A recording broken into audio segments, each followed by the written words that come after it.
Meski inflasi sudah cukup rendah dan rupiah sudah mulai menguat, namun Bank Indonesia tetap menahan level suku bunga acuannya sebesar 7,5%.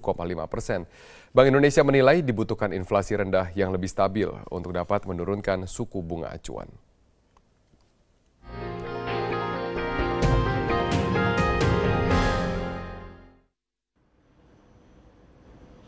Inflasi tampaknya bukan menjadi pertimbangan utama otoritas moneter untuk mengubah suku bunga acuan atau BI rate saat ini. Meskipun ada indikasi inflasi masih terus melambat karena berdasarkan data Bank Indonesia, indeks penjualan real menurun dari 8,5% diperkirakan hanya 5,4% pada bulan Agustus. Rendahnya penjualan eceran mendorong terjadinya deflasi sebesar 0,05%. Data tersebut tidak membuat BI melonggarkan kebijakan moneternya, dengan BI rate tetap di level 7,5%.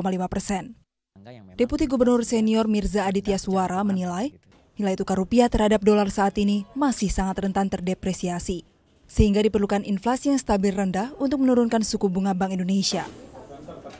Suku bunga rupiah itu harus dibuat menarik. Nah, caranya supaya suku bunga rupiah itu menarik, memang inflasinya harus turun dulu, ya. Karena inflasi kan memakan daya beli, inflasi memakan daya beli uang. Jadi kalau inflasi bisa turun dan stabil rendah, nah di situ maka suku bunga bisa turun dan bisa permanen rendah. Jadi mudah-mudahan kalau kita sudah bisa lewati uncertainty dari the Fed ini, ya kita bisa punya suku bunga yang lebih rendah, ya, seperti negara-negara tetangga yang memang inflasinya rendah secara permanen gitu.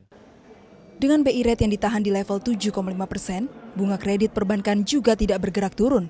Berdasarkan data BI, rata-rata suku bunga kredit Agustus sebesar 12,92%, tidak berubah dari bulan Juli. Namun perbankan memberikan sinyal akan menurunkan suku bunga kreditnya. Direktur Utama Bank Rakyat Indonesia Asmawisya mengaku membuka kemungkinan adanya penurunan suku bunga kredit non-kredit usaha rakyat. Kita lihatlah ke depan, yang seperti yang saya katakan tadi, kita akan evaluasi. Ini kan berjalan terus, ya, kita lihat kondisi kita seperti ini. Apakah nanti dengan adanya komposisi yang lebih bagus, kita lebih efisien. Sebenarnya perbankan hari ini dalam kondisi perlambatan ini kan yang paling penting adalah bagaimana menekan biaya, meningkatkan efisiensi agar supaya bisa memberikan tingkat suku bunga yang lebih murah kepada masyarakat, tentunya itu. Suku bunga acuan Bank Indonesia tetap pada level 7,5% sejak Februari 2015. Sejak September 2014, BI rate tetap ketat di level 7,5%, bahkan sempat menyentuh 7,75%. Bank Indonesia akan mengumumkan BI rate pada tanggal 15 Oktober mendatang. Tim Liputan Metro TV.